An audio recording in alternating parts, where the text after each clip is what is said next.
Once upon a time, one man spent large portions of his free time binge playing Kerbal Space Program. This series is the result. Hello everyone, I am Pepino back for episode 8 of Kerbal Space Program.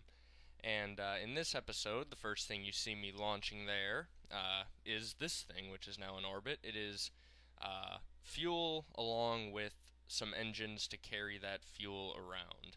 And the engines are actually on backwards, so I had to flip them around there once we got into orbit, which was no big deal. And the reason that was is because I built the engine part in a subassembly, and it just so happened that when I attached it, it had to be on backwards or it wouldn't attach. But anyway, once we get that up into orbit, we are going to rendezvous it with the 3 orange fuel tanks we already had sitting in orbit. So you see we get our intersect there, and then swoop around, slow ourselves down, and come to our next intersect. And there we go, our target velocity reaches nearly 0, and we can see it, point at it, and just head that way. And then get prepared to slow ourselves down again. So basically, yeah, we're going to have a docking episode. But it is a pretty cool docking episode, I must say, and it took me frickin' forever. Because of how large these things are, and it was quite a challenge and very slow. As you can see, these are very, very big things, and we have a ton of fuel. And the thing is, this isn't even the station, this is just a load of fuel that's going to the station. So here we strap on, finally, the orange fuel tanks, and we can empty out that top one, so that all of our other tanks are pretty much full, and then we can get rid of that. And there we go, now we have our more balanced ship, and this is the thing that we are going to be sending over to the space station. Okay, so you can see we made our burn to get over by the station, and then I skipped ahead up until we are docking the first tank, just in the interest of time. So, you can see what we're doing is we have these 4 large docking ports on the bottom where I'm going to be attaching orange fuel tanks. This is the first of 4 that we brought over from this thing, and now we're detaching the second tank, and we're going to take that over. You can see I've parked it about 500-600 meters away from the station, and that's just how I'm doing that. To get all of these orange tanks over here, I just use their own RCS, basically, and I'm having a bit of difficulty controlling this one at first, but eventually we get it figured out. So there we go, we are pointed in the right direction, and we can start our time warp just in little bursts to get a bit closer, and it takes quite a while because these are very heavy things moving with very, very small RCS, so they're going very, very slowly. And that is why some of this docking maneuver will be taking place in the dark. Some of these tanks I started in the day, but it actually just took so long to do that it ended up being in the dark. But anyway, here we go, and as you can see there, get a bit of the darkness, but we get it attached eventually right there. So now we can switch over, and we are actually quite far away now with our other fuel tanks, which we will zoom in on here. So we have to do a bit of a burn to bring ourselves in closer to the station once again. And once we do that, we'll be able to dock these final 2 orange tanks on, and then we can check how much fuel we exactly have on the station and figure out what the heck we're gonna do with it, because I have no idea yet. Basically, I'm just building it because I know we could do something cool with it. I have no idea what yet, though. Anyway, bringing it in, we're about 230 meters away now, and coming in ever so slowly. We get our target velocity close to 0. We spaz out just a bit because this thing is somewhat hard to control.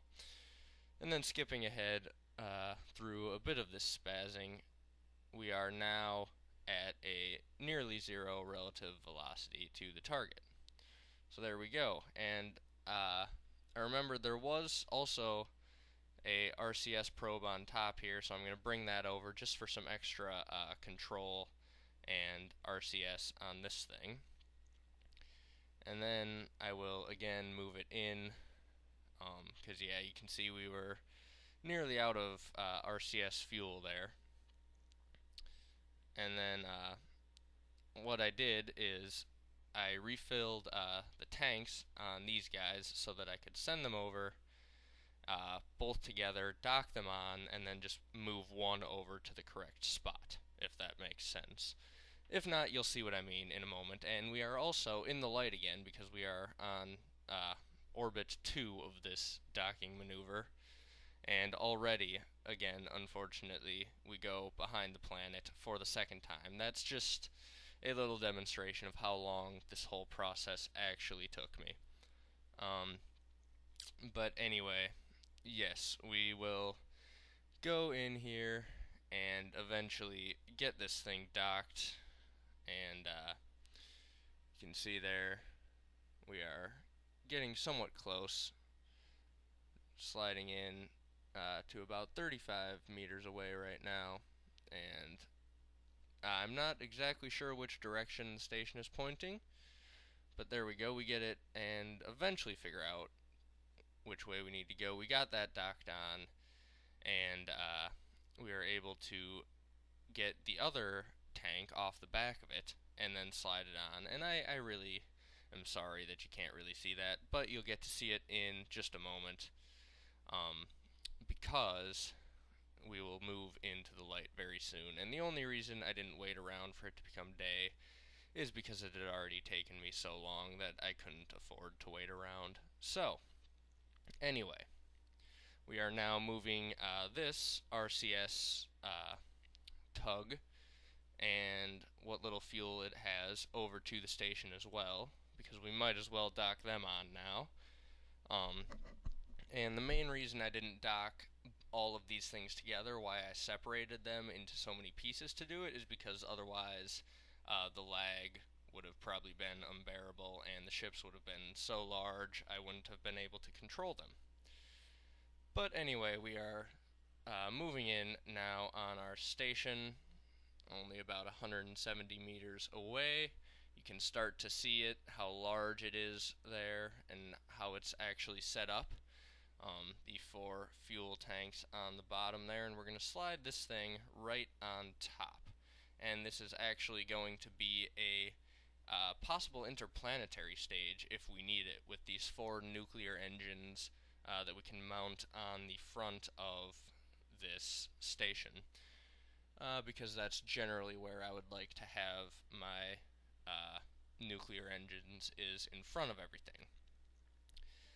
So here we go, and what I actually do is take this RCS tug that was already there, and I'm going to put it on the bottom of the interplanetary engine, because that will just create a bit more separation so I don't smack my nuclear engines into the space station and break them, because that would have been pretty bad, and I almost didn't take that into account, and that would have required another entire mission to send up a new interplanetary stage. But luckily, I was paying just enough attention, and we get this docking done during the day, and it goes somewhat smoothly if I remember correctly.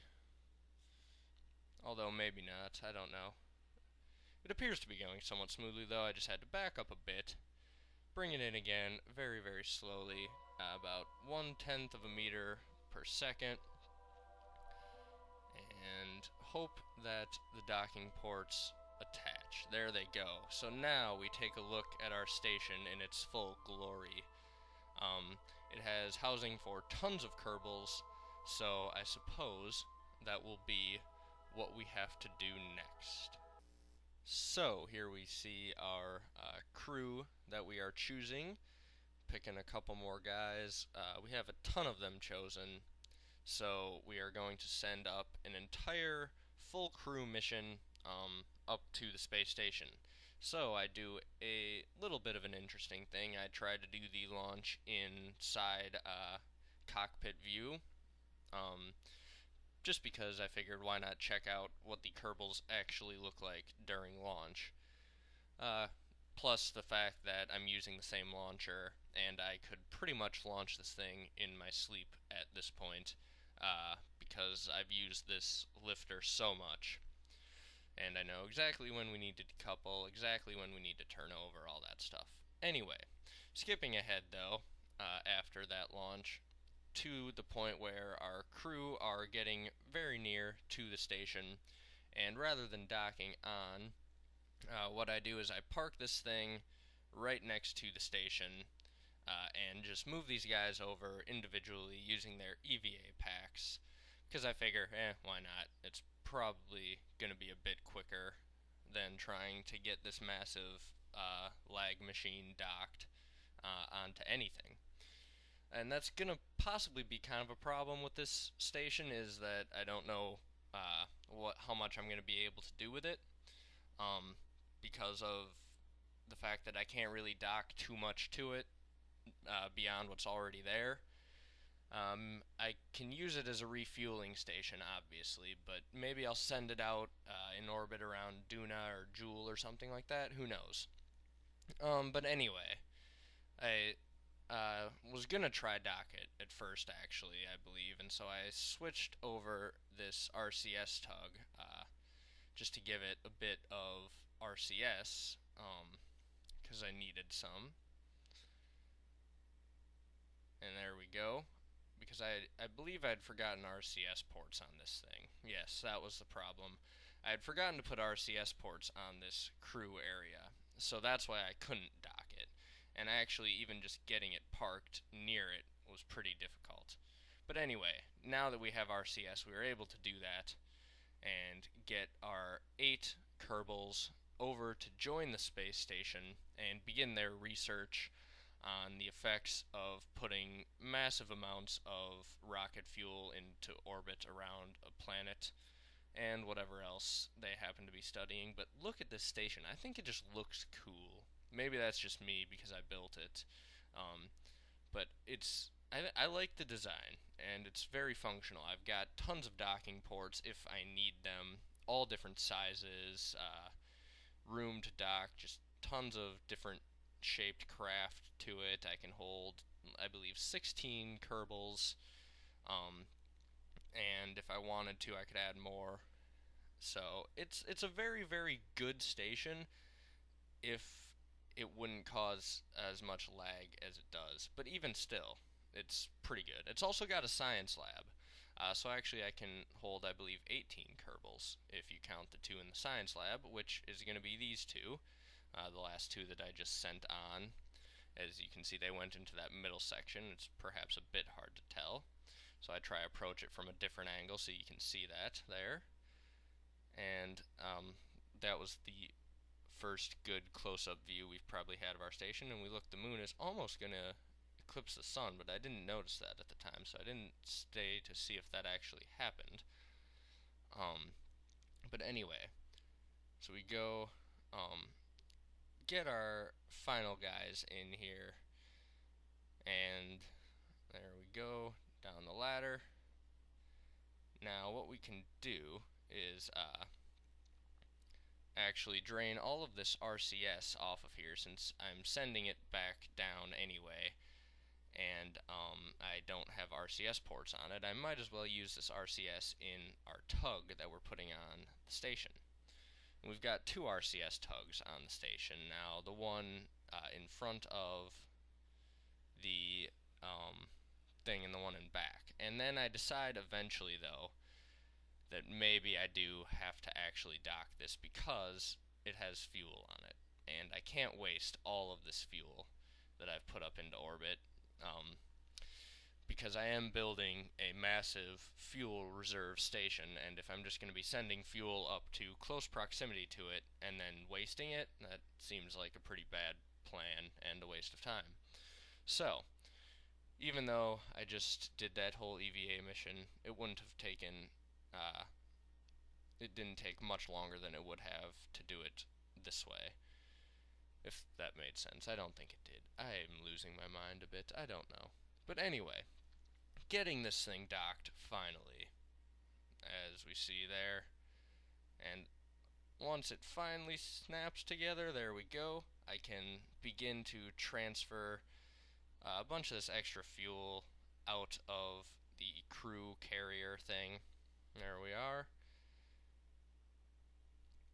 And then I will deorbit it and whatnot, and then let it explode.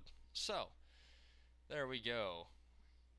At least I'm pretty sure that's what I ended up doing with this thing. I can't actually remember now at this point. But I get my RCS tug off there, and you can see I've decoupled it, and I'm just going to slide the RCS tug right in between here and dock it back onto the station where it's meant to be. So there we go, as you can see, very slowly working my way over to the docking port. There we go. And there it is, our station.